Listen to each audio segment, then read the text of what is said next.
Congratulations. You made it. You stuck it out. Look back on when you started the journey and classes were bigger. Your perseverance paid off. You didn't learn everything, but you did learn how to learn. So, in closing, 3 items. 1, getting a job. Number 2, doing your job. And number 3, giving back. Let's go through them. Number 1, getting a job. More and more hiring managers are asking some very tough questions. And one here on the screen is Amazon's. And they ask, how far away are some poles? So you got 50 meters on each side, cables 80 meters. There's 10 meters to the ground. You take a look, you figure, oh my gosh, all the math I took, I can't do this. They want to know if you're actually book smart or street smart. So let's take a quick look at this. So 50 meters minus 10 meters means each side is 40 meters long and the cable is 80 meters. That means the poles are right against each other. You don't need any quadratic equations for this one. They're right against each other. Call it a trick question. Call it what you want. Here's another one that Bill Gates from Microsoft used to be famous for. Imagine a stream flowing down a hill. Calculate the volume. And that's an interview question. And so if you want to fail the interview, you say, gee, I don't know. I never took that sort of thing in my classes. If you go through it and you dissect it and you say, well, let's see, I would start at the top of the stream. I'd need to know the volume of water. And then I'd need to know the angle. I'd need to know if there were turns, how many turns, what degree the turns is.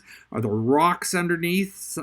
Is it stone, small stones? Is it sand? So I can calculate the friction. And just while you're talking through the interview, solve the problem. They're asking questions like that, and you get scared. I would the first time. But once you hear it, now you know this might not be a complicated question. So go through, think it through, and show them that you learned how to learn. That's number 1. Number 2, doing your job. You may have heard a term called soft skills. I call them professional skills, and so does the industry. Half is the technical skills.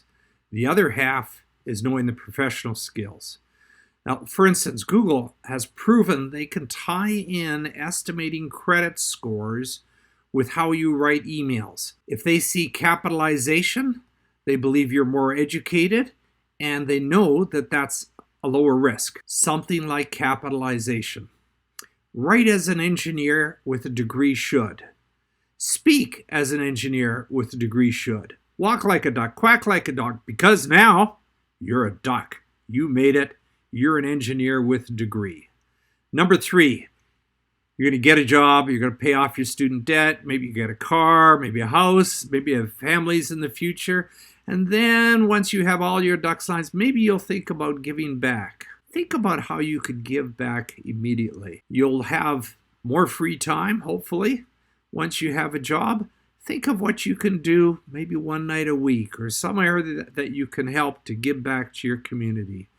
As the EPICS director for the college, I'm very focused on giving back to the community, and I know that this is something that could be part of your life as well. So, like lifelong learning, lifelong giving back. I'm invested in you, the college is invested in you, and so's the university. Do yourself proud, do us proud. Congratulations.